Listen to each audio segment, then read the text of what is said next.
વિવાહ મહોત્સવ કાંધી ગામના ભક્તિભાવથી ઉજવાયો। કાંધી ગામે તારીખ 1 નવેમ્બર 2025 શનિવારના રોજ ભક્તિભાવ અને આનંદના માહોલમાં 11મો તુલસી વિવાહ મહોત્સવ ઉજવાયો। આ પ્રસંગે ગામભરમાં ભક્તજનો, મહેમાનો તથા સંતજનોએ મોટી સંખ્યામાં ઉપસ્થિતિ દર્શાવી।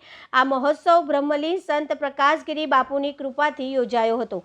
શ્રી રામજી મંદિર કાંધીની બપોરે 3 વાગે જાન પ્રસ્થાન નીકળી અને સાંજે 5 વાગે કોળી સમાજની વાડી ખાતે જાન આગમન થયું।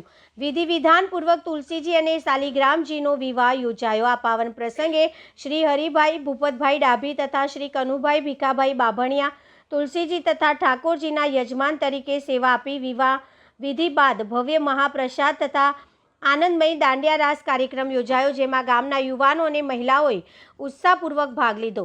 સંપૂર્ણ કાર્યક્રમનું આયોજન ગામની સમિતિ દ્વારા સુવ્યવસ્થિત રીતે કરવામાં આવ્યું હતું। ભક્તોએ આ અવસરને આધ્યાત્મિક ઉત્સવ તરીકે માણ્યો અને તુલસી શાલિગ્રામ વિવાહ દર્શનથી સૌએ આધ્યાત્મિક આનંદનો અનુભવ કર્યો હતો।